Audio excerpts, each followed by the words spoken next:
सोमारी मरदा गरदा मिले। अच्छा।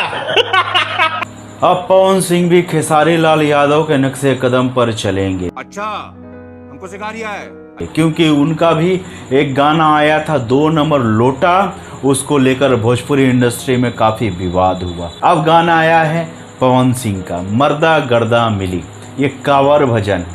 तुम्हें शर्म है? कुछ शर्म आया है? बोलबम का गाना है।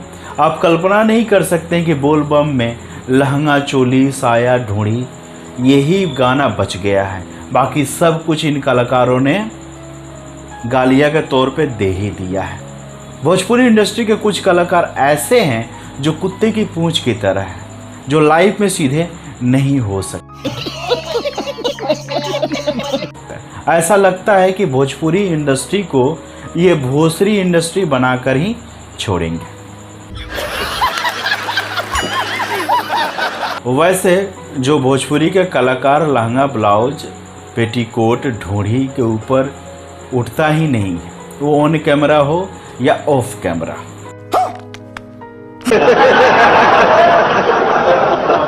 जो कलाकार इंडस्ट्री से पहले खुद अपने आप के बारे में सोचे तो उस इंडस्ट्री का कभी भला नहीं हो सकता। तो फ्रेंड्स, वीडियो में बने रहें। आज हम लोग बात करेंगे पवन सिंह के गाना मर्दा गर्दा मिली। तो नमस्कार दोस्तों, मैं जीत आर्या और आप सभी देख रहे हैं भोजपुरी मर्चा। फ्रेंड्स, ये मर्चा खाए वाला ना हा, रगड़े वाला है। तो आज जम के रगड़ाई हुई भोजपुरी इंडस्ट्री के कुछ महान कलाकार के लेके, तो वीडियो में बनल रही सब। तो फ्रेंड्स, पवन सिंह के गाना बहुत दिन ना 2 दिन पहले रिलीज भइल रहे, मर्दा गर्दा मिली। तो ये सोच कर देखिए कि ये कांवर भजन है।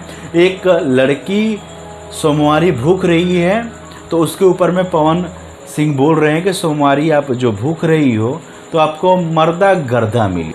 तो मर्दा आ ही गया है तो लहंगा चोली ढोढ़ी साया ब्लाउज पेटीकोट भी गा लीजिए, क्या बचा है। आप लोग भोजपुरी के एक बड़े कलाकार हैं, आप लोग इस तरह का गाना गाएंगे तो कैसे होगा। और वैसे भी आपकी कोई गलती नहीं है महाराज, आप ढोढ़ी चटना सिंगर से प्रेरित है, इंस्पायर है, तो आप इस तरह का गाना तो गा ही सकते हैं पवन सिंह जी, है ना। और खेसारी लाल यादव ठहरे भाई महान कलाकार, उनकी बुद्धि वही है, आप तो जानते ही हैं। तो खैर, आज खेसारी लाल यादव की बात नहीं करते हैं, पवन सिंह के गाने के ऊपर में बात करते हैं। तो क्या सोचकर पवन सिंह ने इस गाने को गाया था, क्यों गाया था, किस लिए गाया था। इस तरह गाना भोजपुरी इंडस्ट्री को शर्मसार करता है, बर्बाद करता है। अगर आप लोग जैसे बड़े कलाकार इस तरह का गाना गाएंगे तो भोजपुरी इंडस्ट्री आज नहीं तो कल लुप्त हो जाएगी। और वैसे भी बड़े बड़े कलाकारों को भोजपुरी इंडस्ट्री से मतलब नहीं रहता है। वो आपका रवि किशन हो, मनोज तिवारी हो, दिनेश लाल यादव हो, पवन सिंह हो, खेसारी लाल यादव हो, ये बड़े बड़े आर्टिस्ट हैं, बड़े बड़े कलाकार हैं। इनमें से पवन खेसारी को छोड़कर बाकी सब नेता है, क्योंकि भोजपुरी इंडस्ट्री में उतना बड़ा बेनिफिट नहीं है ना। भोजपुरी इंडस्ट्री को ये बड़ा कर नहीं सकते हैं, क्योंकि भाई जिस हालत में है उस हालत में छोड़ दिए हैं, अब नेतागिरी में गए हैं। तो पवन सिंह जी, आपसे इस तरह का उम्मीद नहीं था, ना रहे इस तरह की उम्मीद तारा से कि इस तरह का गाना भी कोई को। कुछ दिन पहले बोलबम के गाना के लेकर तारीफ होते रहे, लेकिन ये गाना के लेके तो लगातार फजीहत ही हुई तार। तो फ्रेंड्स, रउआ सब के का लागता कि बोलबम के ऐसा गाना बने के चाहिए, अगर बने के चाहिए कि ना बने के चाहिए, और ये दोनों कलाकारन के बारे में रउआ सब का कहे चाहता नहीं, कमेंट्स करके बताएं। तो चलिए फ्रेंड्स, अगला वीडियो में फिर से मुलाकात हुई। जय भोजपुरी, जय हिंद।